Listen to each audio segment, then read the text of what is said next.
ठाकरेंच्या पक्षाची यादी जाहीर झालेली आहे। आतापर्यंत महाविकास आघाडीचं जागा वाटप नेमकं काय असेल हे स्पष्ट नाहीये, परंतु त्याआधीच ठाकरेंनी शिवसेनेची यादी जाहीर केली आहे। या यादीमध्ये किती जागांवरती उमेदवार उभे केलेले आहेत हे पाहणं महत्त्वाचं असेल। आपण सातत्याने पाहतो एकीकडे महायुतीनं जागा वाटपामध्ये आणि उमेदवार घोषित करण्यात बाजी मारलेली असताना महाविकास आघाडीचं चर्चेचं गुऱ्हाळ काही केलं थांबत नव्हतं।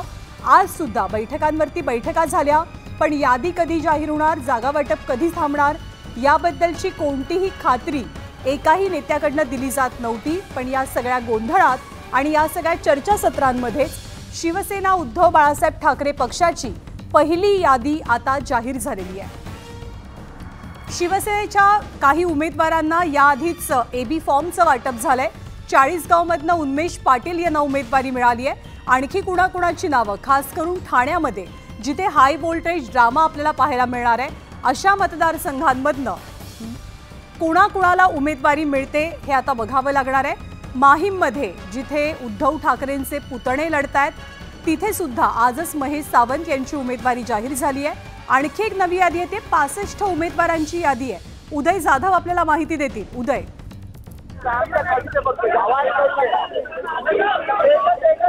उदय आवाज पोहोचतोय? ही यादी आपण स्क्रीनवर पाहतोय। 40गावमधनं उन्मेष पाटील, पाचोरामधनं वैशाली सूर्यवंशी, मेहकरमधनं सिद्धार्थ खरात, बाळापूरमधनं नितीन देशमुख, अकोला पूर्वमधनं गोपाल दातकर, वाशिममधनं सिद्धार्थ देवळे, बडनेरामधनं सुनील खराटे, रामटेकमधनं विशाल बरबटे, वणीतनं संजय देरकर, लोहामधनं एकनाथ पवार, कळमनुरीमधनं संतोष टारफे, परभणीतनं डॉक्टर राहुल पाटील, गंगाखेडमधनं विशाल कदम, सिल्लोडमधनं सुरेश बनकर, कन्नडमधनं उदयसिंह राजपूत, संभाजीनगर मध्यमधनं किशन सिंग तनवाणी, संभाजीनगर पश्चिममधनं राजू शिंदे।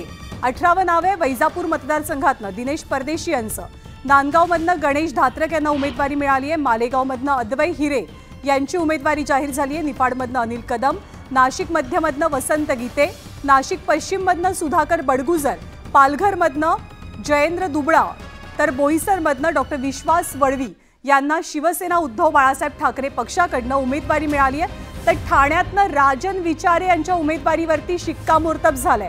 उद्धव ठाकरे यांच्या पक्षाची 65 उमेदवारांची पहिली यादी जाहीर झालेली आहे। जागा वाटपाची ही चर्चा पुढे सरकत नसताना महाविकास आघाडीत आता बाजी मारलेली आहे ती ठाकरेंच्या शिवसेनेनं 65 उमेदवारांची यादी ठाकरेंच्या पक्षानं जाहीर केली आहे। अजूनही राष्ट्रवादी काँग्रेस आणि काँग्रेस या दोन पक्षांनी आपापल्या याद्या स्पष्ट केलेल्या नाहीत, परंतु राष्ट्रवादीमधनं आधीच काही जणांना उमेदवारीचे एबी फॉर्मही दिले गेलेले आहेत। शिवसेनेत ठाकरेंच्या पक्षाची पहिली यादी जाहीर होते। यामध्ये काही विद्यमान आमदारांनाही संधी मिळाली आहे। ठाण्यातनं राजन विचारेंना उमेदवारी देण्यात आली आहे। ठाणे लोकसभेतनं राजन विचारे लढलेले होते। चेंबूरमधनं प्रकाश फातर्पेकर यांना संधी मिळते। आणखी काही नावं, गेवराईमधनं बदामराव पंडित, धाराशिवमधनं कैलास पाटील, परांड्यातनं राहुल ज्ञानेश्वर पाटील, बार्शीमधनं दिलीप सोपल, सोलापूर दक्षिणमधनं अमर रविकांत पाटील, सांगोलेमधनं दीपक आबा साळुंखे, पाटणमधनं हर्षद कदम, गुहागरमधनं भास्कर जाधव, रत्नागिरीतनं सुरेंद्रनाथ माने, राजापुरातनं राजन साळवी, कुडाळमधनं वैभव नाईक, त्यामुळे निलेश राणे वैभव नाईक हा सामना रंगणार आहे। सावंतवाडीमधनं राजन तेली, राधानगरीमधनं केपी पाटील आणि शाहूवाडीतनं सत्यजित आबा पाटील यांना उमेदवारी जाहीर होती आहे। भास्कर जाधव सध्या आपल्यासोबत आहेत। भास्कर जाधवजी, तुमचं सगळ्यात आधी अभिनंदन, उमेदवारी जाहीर झाली आहे। काय पहिली प्रतिक्रिया यादीवरती? धन्यवाद। माझी प्रतिक्रिया अशी आहे की पहिल्यांदा माझी उमेदवारी आणि ह्या उमेदवारी बरोबर निश्चितपणे माझा होणारा विजय आम्ही सुरुवातीलाच हिंदू हृदय सम्राट माननीय बाळासाहेब ठाकरे यांना समर्पित करतो।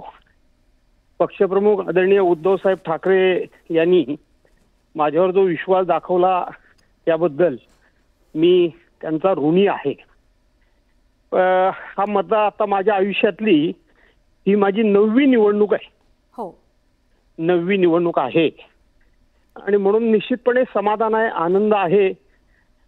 जनतेवर माझा विश्वास आहे। मी निवडून तर नक्की येईन आणि खूप मोठ्या मताधिक्याने मी निवडून येईन।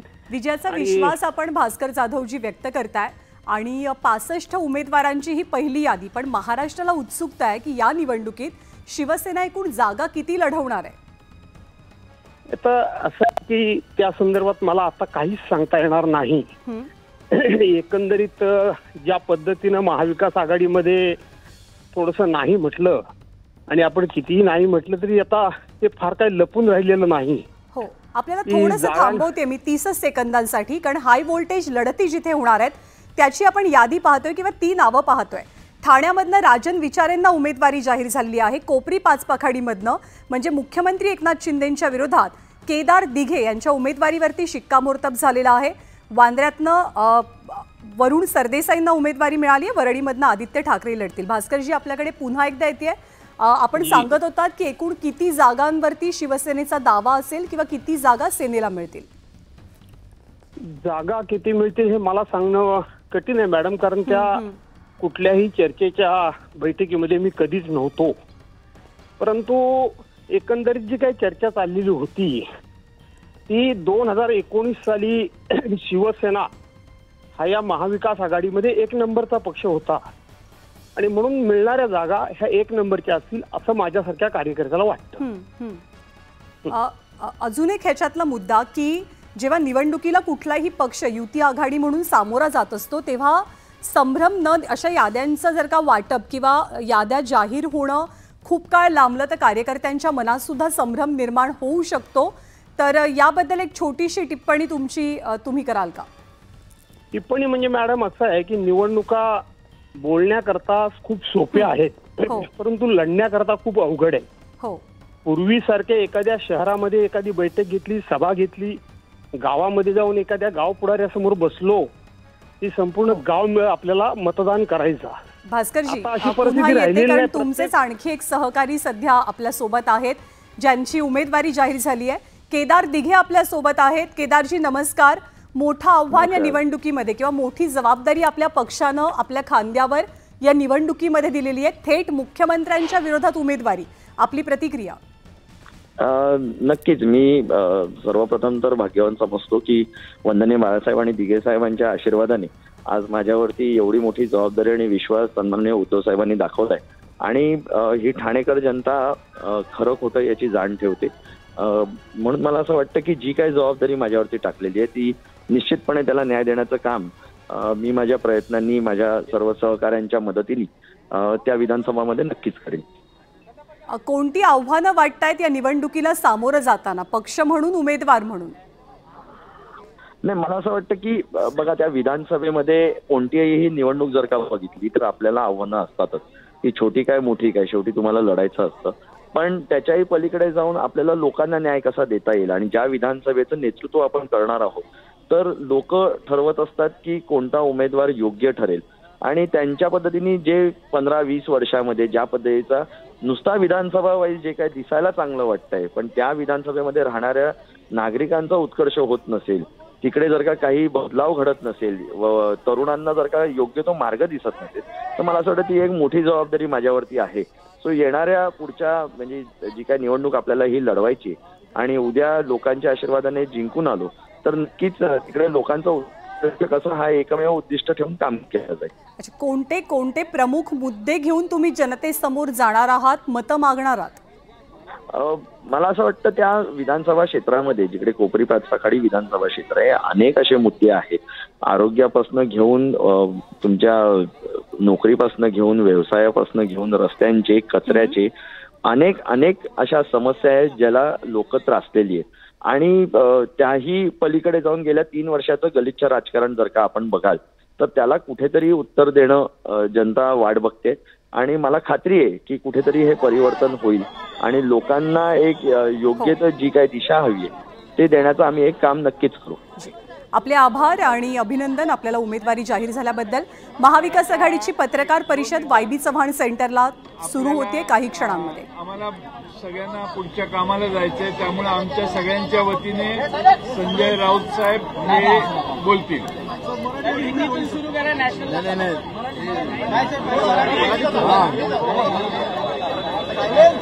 आप सबको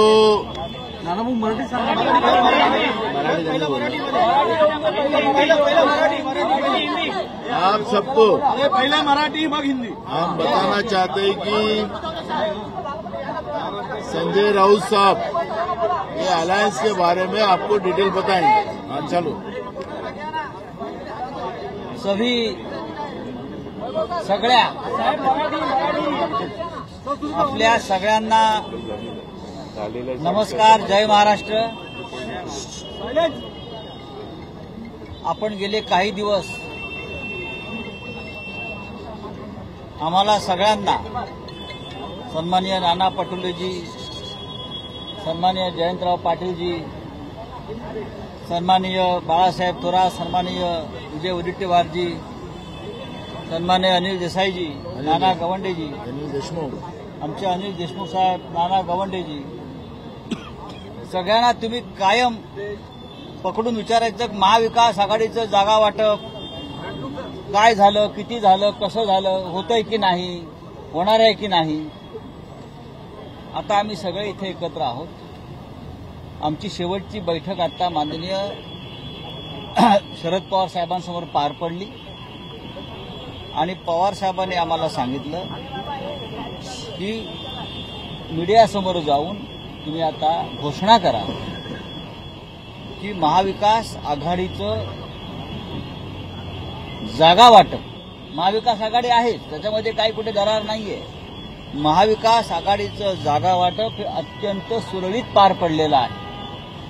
आमच्या तीनही पक्ष काँग्रेस, शिवसेना उद्धव बाळासाहेब ठाकरे, राष्ट्रवादी काँग्रेस माननीय शरद पवार साहेब आणि याशिवाय आमचं जे अलायन्स आहे इतर पक्षाबरोबर, मग समाजवादी पार्टी असेल, शेतकरी कामगार पक्ष असेल, भारतीय कम्युनिस्ट पार्टी, कम्युनिस्ट सीपीआयएम, आप, या सगळ्यांना सामावून घेणारं अशा प्रकारचं जागा वाटप आमचं पूर्ण झालेलं आहे। या क्षणी आम्ही इतकं सांगू की तीनही पक्ष हे साधारण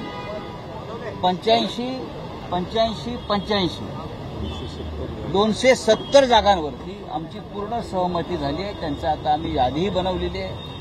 उरलेल्या जागा ज्या आहेत त्या आमचे जे मित्र पक्ष आहेत त्यांची मी नावं घेतली, त्यांच्याशी आमची उद्या सकाळपासून चर्चा सुरू होईल आणि अशा तऱ्हेनं 288 जागा या महाविकास आघाडी पूर्ण ताकदीनं लढून महाराष्ट्रात सत्तेवर येईल। आज आपल्यासाठी ही एवढीच बातमी आहे। साहेब, तुम्ही जी यादी आता शिवसेना मुख्यालयात नाही, त्या शिवसेनेच्या मुख्यालयातल्या यादीमध्ये काही करेक्शन्स आहेत। कारण की सांगोला तुम्ही जाहीर केलेली आहे, करेक्शन आहे ती आता कशा प्रकारे काय झालं, आमची जी ऍडमिनिस्ट्रेटिव्ह चूक कशी काय होऊ शकली हे या संदर्भात आम्ही आता आमचे अनिल देसाई साहेब आहेत आणि ते या सगळ्या गोष्टी ते जास्त काळजीपूर्वक पाहतात। पण उद्या आम्ही सगळे बसतो आणि त्याच्यावरती आम्ही नव्यानं काही चर्चा होती। 288 जागांचा विषय क्लिअर कधी होतो, कारण की बाकीच्या उर्वरित जागा हा आमचा प्रश्न आहे। 288 जागांचा प्रश्न जेव्हा आम्ही म्हणतो क्लिअर झाला तेव्हा आम्ही अत्यंत जबाबदारीनं सांगतो। राऊतसाहेब, आपण म्हणा 85-85-85 हा काँग्रेस, शिवसेना, युनिटी आणि एनसीपी या तिघांचा फॉर्म्युला आणि उरलेल्या जागा या मित्र पक्षांना दिल्या जाणार आहेत की त्यावरही या तिन्ही पक्षांचा काही दावा असणार आहे? नाही, जरी दावा असला तरी त्यातून मार्ग काढला जाईल। आता आमच्या यादीत आपण जर पाहिला असेल ती चुकून यादी आहे त्यात काही शेका पक्षाच्या संबंधित जागा आहेत, त्याच्यावर नक्कीच शेका पक्षाची चर्चा सुरू आहे। काही जागा राष्ट्रवादी काँग्रेस पक्षाकडे आहेत, त्या मित्र पक्षांशी संबंधित आहेत। काही काँग्रेस पक्षाच्या एखाद दुसरी जागा अशी आहे तर तुम्ही काही चिंता करू नका। अत्यंत तुम्हाला कोणाला जरी असं पोटात आनंदाचा उकाळा फुटत होत्या यांचं काय होत आहे, काय नाही होत आहे, नाही होणार आहे का, नाही होणार आहे का, त्यांना सांगा सगळं सुरळीत पार पडलेलं आहे। काँग्रेसची अधिकृत यादी अभी नानाजी आप हिंदी में बोलिए। काँग्रेसची यादी जागा जाहीर केली, आपल्या देखील छोट्या पक्षांमध्ये आहेत सोबत आपल्या, त्यांना देखील आपले उमेदवार जाहीर केले, सपा असेल किंवा शेतकरी कामगार पक्ष। बघा, प्रत्येक पक्ष आपापल्या भूमिका घेऊन पुढे जात असतो, पण शेवटी आम्ही महाविकास आघाडीमध्ये एकत्र आहोत आणि चर्चा सुरू आहे। काँग्रेसची नाना भी हिंदी में बोलेंगे।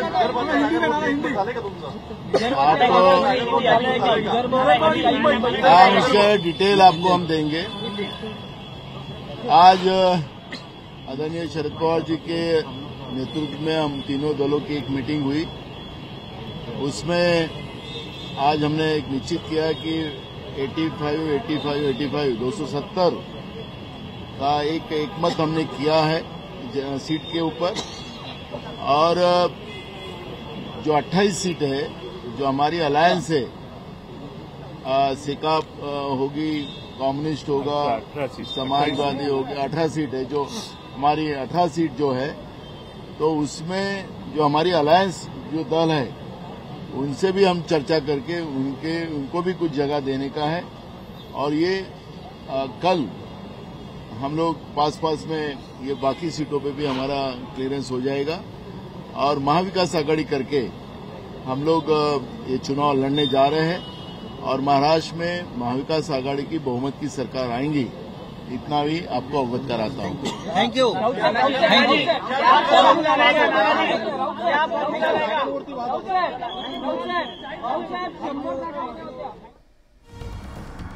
तर 288 जागांपैकी 270 जागांवरती एकमत झालेलं आहे आणि या 270 जागा महाविकास आघाडीमध्ये समसमान पद्धतीने विभागल्या गेल्या। आता तरी महाविकास आघाडीचा फॉर्म्युला 85-85-85 असा आहे। शिवसेना उद्धव बाळासाहेब ठाकरे 85 जागांवरती लढतील, शरद पवारांची राष्ट्रवादी 85 जागांवर उमेदवार देईल, तर काँग्रेसच्या वाट्यालाही यावेळेला 85 जागा येतात। पण अजूनही 18 जागांचा तिढा सोडवण्यात यश मिळालेलं नाहीये। मित्रपक्षांसंदर्भातल्या जागा असल्याचं स्पष्टीकरण आत्ताच महाविकास आघाडीच्या नेत्यांनी दिलेलं आहे। त्यामुळे एक प्रकारे जागा वाटपासंदर्भातली संदिग्धता महाविकास आघाडीतली अजूनही कायम असल्याचं दिसतंय। आणखी एक मोठं विधान, शिवसेनेच्या ठाकरेंच्या पक्षाची यादी जरी जाहीर झालेली असली तरी सुद्धा संजय राऊतांनी त्या यादीवरती पूर्णपणे शिक्कामोर्तब केलेलं नाही। त्या यादीमध्ये काही नावं अशी आहेत की जी मित्रपक्षांशी संबंधित आहेत, त्यामुळे पुन्हा एकदा ती यादी नव्यानं आणली जाईल असं सुद्धा वक्तव्य संजय राऊतांनी केलंय। सध्या 85-85-85 85-85-85 चा फॉर्म्युला 270 जागांसाठी महाविकास आघाडीचा, त्यामुळे अजूनही महाविकास आघाडीचं जागा वाटप पूर्ण झालेलं नाही, चर्चा थांबलेली नाही हे स्पष्ट आहे। अधिक माहिती देतात प्रणाली कापसे। प्रणाली, आताच खरं तर एक यादी सुद्धा जाहीर झालेली आहे। 65 जागांची यादी शिवसेनेची जाहीर झालेली आहे। ही यादी बरोबर नाहीये असं संजय राऊत यांचं म्हणणं आहे। त्याच्यामध्ये मायनर काही करेक्शन्स आहे असं सुद्धा त्यांनी जाताना आपल्याला सांगितलेलं आहे। सगळ्यात महत्त्वाचं म्हणजे 85-85-85 असा फॉर्म्युला सध्या ठरलेला आहे। या जागांची जर आपण बेरीज केली तर 255 जागाच होत आहेत आणि उर्वरित जागांपैकी 18 जागा या मित्रपक्षांना सोडल्या जाईल असं सुद्धा त्यांनी सांगितलंय। तरी सुद्धा काही जागा शिल्लक राहतील, त्याप्रमाणे जातील। बाकी राहिलेल्या जागांवर काही आपले घटक पक्ष आहेत, त्या घटक पक्षांची त्यांच्याशी बोलून त्यांना हवी असलेल्या जागा वगैरे करून बाकीच्या जागाही व्यवस्थित वाटल्या। उरलेल्या ज्या जागा आहेत घटक पक्षांमध्ये त्या जागांवरती देखील आपला शिवसेनेचा दावा असेल, काही मित्रपक्ष सामावून घेतील?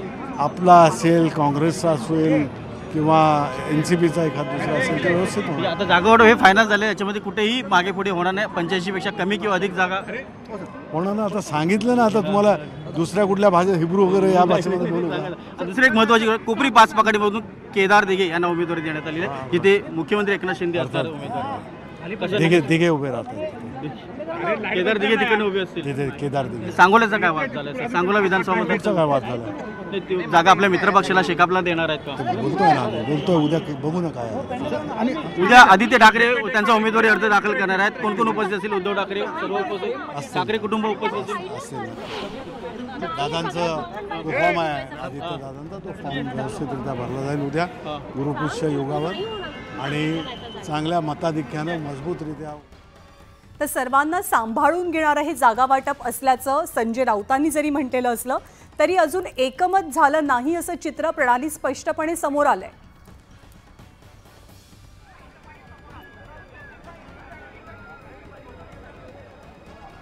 प्रणाली, आवाज पोहोचतोय?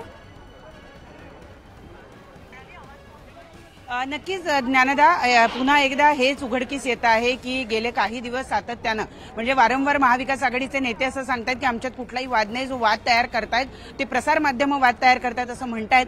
जर वाद नाही आहे तर मग आज 288 जागांच्या बद्दलचा फॉर्म्युला 3-4 दिवस झाले आपण ह्या सगळ्या बातम्या ऐकतो। आज पत्रकार परिषद आहे, दुपारी पत्रकार परिषद आहे, रात्री पत्रकार परिषद आहे आणि आज पत्रकार परिषद झाली तरी सुद्धा त्यामध्ये केवळ 255 जागांबद्दलची माहिती देण्यात आली की 85-85 आणि 85 जागांचा फॉर्म्युला ठरलेला आहे असं म्हटलं जात आहे। परंतु तरी सुद्धा आपण जर बघितलं तर बऱ्याचशा जागा या शिल्लक राहत आहेत। विशेषतः विदर्भातल्या जागांवरचा वाद सुटला का या प्रश्नावरचं उत्तर देण्यास बगल देण्यात आलेली आहे नेत्यांच्या वतीनं आणि त्यामुळे अजूनही महाविकास आघाडीतला वाद शमलेला नाही हे जवळपास स्पष्ट दिसतंय। एकीकडे युतीनं आपल्या जागा जाहीर केल्या, आपल्या याद्या जाहीर केल्या, एबी फॉर्मचं वाटप केलेलं आहे, त्यांचे उमेदवार उद्यापासून अर्ज सुद्धा भरणार आहे। तर दुसरीकडे महाविकास आघाडीचं भिजत घोंगडं जे आहे ते अजूनही जसंच्या तसंच आहे, त्यातून कुठलाही मार्ग निघालेला नाही। लोकसभेला झालेली चूक कुठेतरी युतीनं सावरलेली आहे आणि महायुतीनं जागा वाटपात एक प्रकारे आघाडी घेतल्याचं चित्र आहे। पण दुसरीकडे